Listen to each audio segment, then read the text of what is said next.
اللہ من الشیطان الرجیم بسم اللہ الرحمن الرحیم۔ میں ہوں آپ کا طبیب حکیم وقاص۔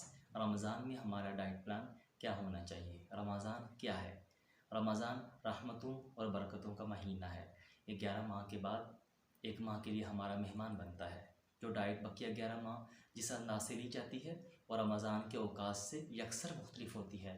سحری سے لے کر افطاری تک ہمارا معدہ خالی رہتا ہے۔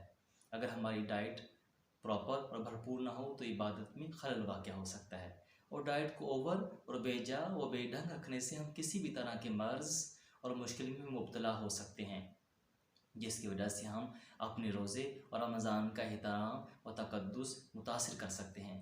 اس لیے غذا سادہ اور توانائی سے بھرپور کھائیں۔ ہر عمر اور مختلف امراض کے افراد کے ڈائٹ رمضان میں کچھ کمی بیشی کے ساتھ مختلف ہوتی ہے۔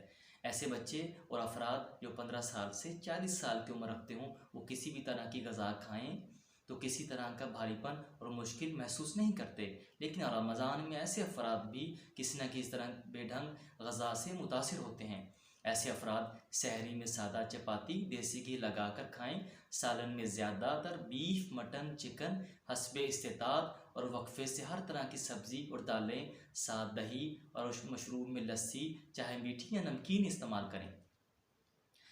افطاری میں سب سے پہلے کھجور کھائیں اور ساتھ سادہ پانی، پھر مغرب کی نماز کے بعد پھل، فروٹ چاٹ، دہی برے اور حسب استطاعت جو بھی میسر ہو۔ اگر آپ رات کو عبادت کرتے ہوں اور دن میں آرام کی روٹین ہو تو پھر تراویح کے بعد کھانا کھائیں، جو چاہیں سبزی، گوشت، دالیں، چاول، وگرنہ تراویح سے پہلے کھانا کھائیں تاکہ ہضم ہو جائے۔ رمضان میں ہر عمر کے افراد کو جن غذاؤں اور عادات سے پرہیز کرنا چاہیے ان میں سر فہرست تلی اور کھٹی اشیاء جیسے سموسے، پکوڑے، پراٹھے اور ایسے مشروب و غذائیں جن میں اوور لیمو ڈالا ہو، اور سگریٹ نوشی سے پرہیز کریں کہ یہ پھیپھڑوں یعنی لنگز کو متاثر کرتی ہے۔